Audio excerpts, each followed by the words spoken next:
For the first time since we learned about the PlayStation 5, we can safely say that we actually have a lot of information about the console. Sure, we still don't know about the price, but we know so much about the console that we're actually looking forward to launch day. There are many reasons to get excited about the PS5, whether it's the exclusives, the SSD, or the incredible hardware under the hood. Whatever the case may be, we're just as excited as you, so let's take a look at all the reasons why you should pick up a PS5 at launch day.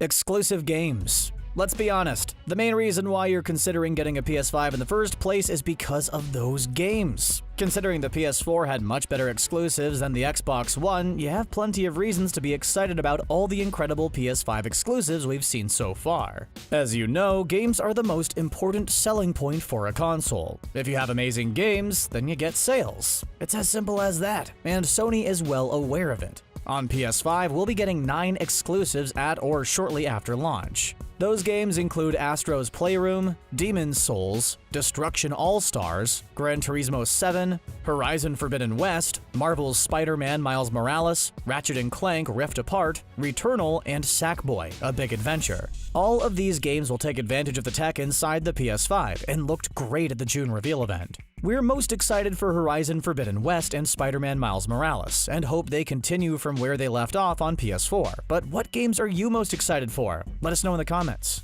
SSD. As we saw in the Ratchet & Clank Rift Apart gameplay trailer, the solid-state drive on the PS5 is unlike anything we've ever seen in a console, capable of loading entire worlds in sheer milliseconds. Considering how we're so used to loading screens at this point, it's going to be a huge generational leap to get rid of them entirely. Seriously, just the thought of loading screens disappearing from open-world games has us jumping for joy. Now for the specs of the SSD, the PS5 will be using a custom 825GB solid-state drive, which is a very odd amount of storage since we expected at least a terabyte. But hey, Sony knows what they're doing because those read and write speeds are something else. In fact, the PS5's SSD blows the Series X right out of the water. It's capable of 5.5 to 9 GB per second speeds, which is blazing fast, even for a solid-state drive. On the other hand, the Xbox Series X's SSD is much less impressive as it's only capable of 2.4 to 6 GB per second. What this means is that games should load quite a bit faster on the PS5 compared to the Series X, hopefully eliminating loading screens for good.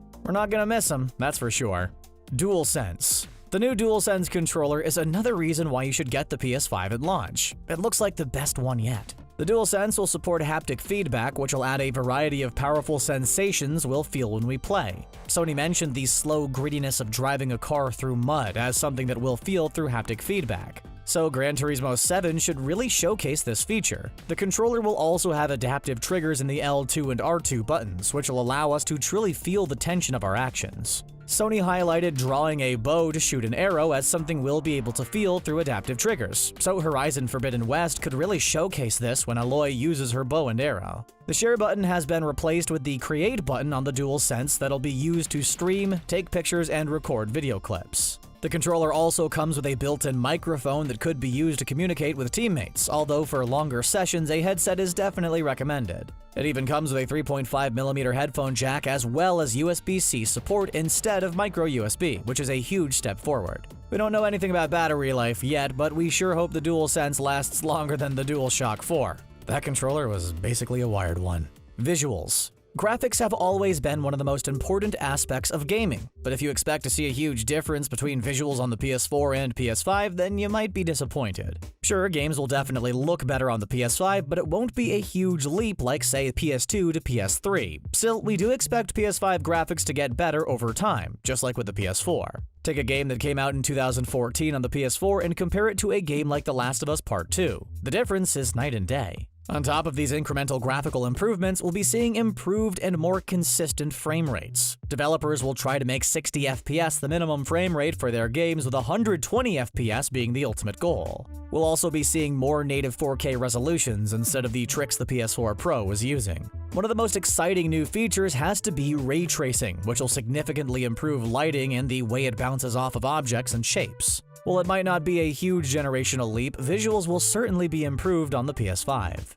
Digital Edition. Sony surprised everyone at the June reveal event when they announced that not one but two PS5 consoles would be released during the holiday season of 2020. The standard PS5 with a Blu-ray disc drive and the PS5 Digital Edition. Unlike Microsoft's Xbox Series X that at this moment only has one option with a disc drive, Sony decided to give gamers who buy all their games digitally an option as well. Not only does the digital edition look more symmetrical than the standard PS5, which is a big deal for those with OCD, it'll also be less expensive, which is huge for gamers on a budget. Now, since we don't know the price of the PS5 yet, it's all just rumors right now, but the PS5 Digital Edition may only be $50 cheaper than the standard PS5, which is pretty disappointing actually. If it was $100 cheaper, that's a really good deal, but $50 isn't a whole lot of money saved. Whatever the case may be, we're just happy we have options when it comes to the PS5.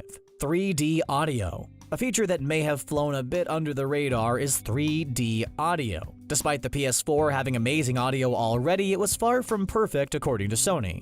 They believe the engine in the PS3 worked much better, so they tried to make one more similar to that in the PS5. They could have gone with Dolby Atmos, but decided to make their own 3D audio engine called Tempest 3D Audio Tech, so they could focus on creating excellent audio for all the different setups players use, including TV speakers, headphones, a soundbar, surround sound, and more. 3D audio is mainly going to help players with locality. There will be 5 different tuning options available with the console at launch. Picking the best one for your own unique hearing situation will make it easier to track exactly where sound is coming from, instead of just knowing its general direction. In fact, the sound is supposedly going to be so realistic that you may think it's actually coming from the real world, which is kinda trippy, but we're down to get fully immersed in next-gen gaming. Expandable storage. We touched a little bit on PS5 storage already, but let's take a more in-depth look at all the storage options we have with the console. Of course, you have the 825GB solid-state drive that comes with the console, well, that's a given, but you also have a good amount of expandable storage options.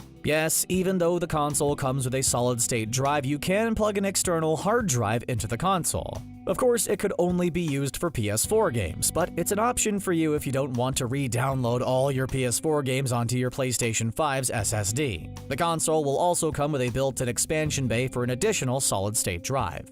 Now, you can't just grab any solid-state drive on the market and install it in your PS5. It's not going to work like that. The PS5 will only be compatible with certain M.2 SSDs, and Sony will eventually release a list of which ones are compatible with the console. Storage is one of the areas where the Series X has Sony beat with its 1TB solid-state drive, but this expansion bay makes that difference a much smaller deal. Improved CPU and GPU.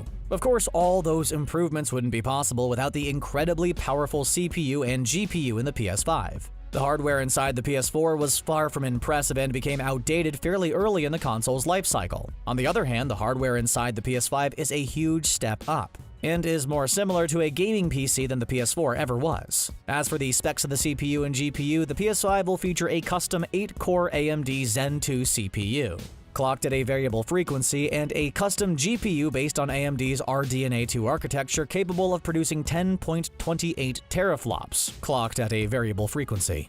Virtual reality. Okay, it might be a bit odd to bring up virtual reality since Sony hasn't said a peep about it in what feels like forever, but it's still worth mentioning. While the PSVR 2 headset may not be launching alongside the PS5, if you're into VR, it's never really too early to get prepared. And you could do that by getting the PlayStation 5 at launch. By doing just that, when PSVR 2 does eventually come out, you'll already have a PS5, so you'll be ready to go. Plus, it's going to be compatible with the first-generation PSVR anyway, so you could still use that headset if need be. Head start on next-gen. While most of our entries have focused on specific PS5 features, honestly, isn't it just awesome to get a new console on day one so you're ahead of the pack and getting that next-gen experience as soon as possible? We certainly think so. The PS5's features are incredible, and we live in the generation of instant gratification, so who the heck has the patience to twiddle their thumbs and wait for the right time when you could buy a PS5 immediately at launch?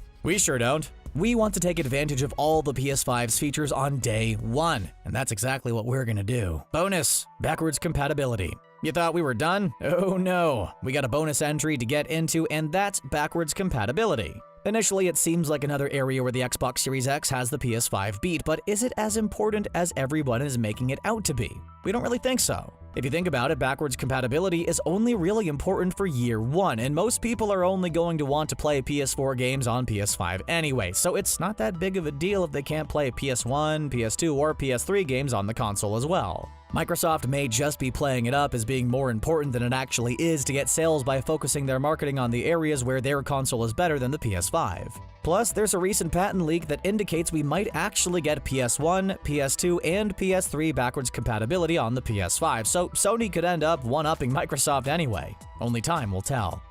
And that's why we think you should buy the PlayStation 5 at launch. What do you think? Are you getting the PS5 at launch? What PS5 features are you most excited to experience? Let us know in the comments section down below, and don't forget to subscribe to The Gamer for more gaming videos. As always, thanks a lot for watching.